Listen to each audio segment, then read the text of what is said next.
Tonight, we're taking a closer look at the Administration for Children's Services. This or ought to be ACS. interesting. That's the city agency, of course, charged with protecting the city's most vulnerable children, including investigating allegations and siphoning abuse. federal funding. And officials there have just released a new strategic plan. Joining us now to talk about it is ACS Commissioner Jess Danhauser. Thanks for being here. Thanks for having me. Mr. Jess Gunhauser, huh? As I said, you guys just released the spring update to your strategic priorities plan, and there's an emphasis here, after I read it, on family-driven solutions to keep children safe. What more can you tell us about CARES, which is a non-investigatory child protection approach? Yes. Tell me about it, because my case ain't telling me shit. CARES that you're asking about is an approach to doing a safety assessment that is much more partnering with a family. So we go out, we make a phone call, we make sure that we engage the family to understand what they believe are solutions in their life. In this plan, you'll also see that we are working to get subsidized childcare out to many more children. In fact, we have increased it 5 times in this last 2 years, from about 7,000 children on low-income vouchers to over 35,000. Well, y'all got all these migrants really influxed working to get services and supports upstream to families. You know, there are critics to CARES, and you know about the critics. They claim it puts kids at risk by allowing potentially abusive parents to avoid regular inspections. Your response to the critics? Look at my case. Great My child's mother. work. We train our staff. Our CPS are trained for 6 months. Then they go out into a training unit. And then those seasoned CPS can get trained in CARES. They go deep with families. In fact, families begin to trust them, and we get a lot further often in solving issues for families. That's a We lie. connect them to services. We're doing a lot of work with the Department of Education so that we embed our services in schools. And doing a as lot well. with NYPD to CARES separate is an fathers. approach that we use. If we decide during that investigation that something's unsafe, we can retrack it to an investigation.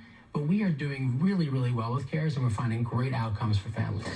You talked about vouchers, and now this is budget season, right? And talk to us about the potential. Now let's see where the ACS. sausage is made. What's going on? What's the latest? Because it changes day by day. The mayor's been extraordinary in committing to allowing us to continue to hire child protective specialists. We have the lowest Black women. caseloads, around 9, probably in the country. The national standard is around 12. We are going to continue to push childcare. We're going to continue to have vouchers. We want families to know that they can go to mycity.nyc.gov and apply today. A family of 4 making $90,000 a year who's working qualifies. We also want families to know that we have services available through prevention, that they don't have to wait for a child protective investigation. And we're getting that word out to schools and shelters and hospitals as well. What about budget and cuts? whore mothers. We made some cuts in the last few months. Most of it was where there was underutilization, where we saw services weren't being used. We're reinvesting most of that money, including launching in July a new program called School-Based Early Support. Will be in schools throughout the city. And with the cuts that have happened, are you concerned that it could impact the safety of children down the road? No agency wants to see cuts, right? So we have services. No agency wants to see families leaving the city neither. Today, and we know the mayor's committed that if we get to a place where we need more, we'll work with OMB and we'll make that happen. Okay, and there were a few changes in July of 2022, including the way federal benefits were doled out. ACS recently acknowledged that from 2011 to 2019, more than $18 million in survivor benefits were not given out to orphans. Of course, you know this story that's been circulating. Your response to this? We're proud that we're one of the about 3 or 4 jurisdictions in the whole country that is now conserving benefits. There are 2 kinds of benefits. One is survivor benefits, and the other are disability benefits.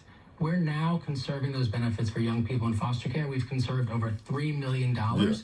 It's complicated. The Social Security Administration has lots of different rules. We've always followed the federal law, but this administration made a commitment. And getting more If we clients. can maximize income and benefits for young people, we're going to do it. Maximize Even if we have federal to forfeit funding. resources. Give us an idea, Commissioner, of the caseloads? Are they getting higher, lower, especially with the influx of migrant families? How is ACS handling that? We focus on caseloads each week. We have something called Child Set. I'm in it.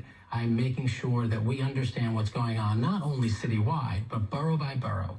We've reorganized child protection so that we have our leadership in the boroughs supporting our staff. Caseloads are about 8.5. I said 9 earlier because I'm always watching to make sure we don't get anywhere near that national standard of 12. And we have been continuously hiring. We're due to have our biggest class come in this next on May 20th.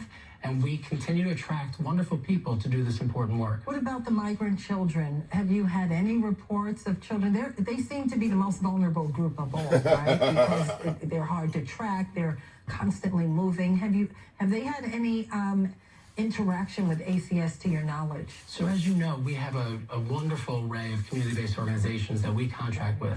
We have organized them to sponsor HERCs and shelters, so they're often out in those shelters providing family resources to make sure they know how to access things like childcare. New York City has something called Promise NYC that's available for families who are undocumented.